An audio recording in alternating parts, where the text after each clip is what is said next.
Meron akong MacBook Pro! Oh my gosh! 1 terabyte!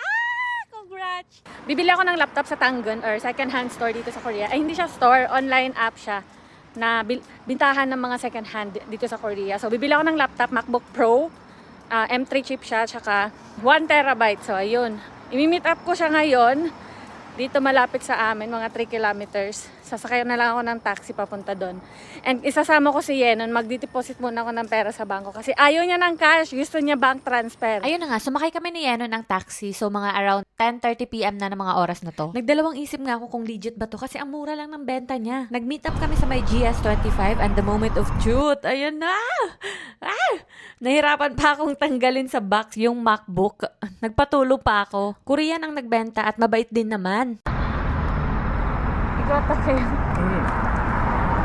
Eto nga yung nakita kong listing sa Carrot and chinek ko na yung mga basic na kailangan i-check. Nag-aabang-abang talaga ako sa Carrot kung may makita kong mura or pinakamura talagang i-grab ko at nakita ko nga to. Walang issue at 96% pa yung battery health niya. Talagang deal agad kami. Binili ko na. Iuwi ko na. Oh, mga siyang bago.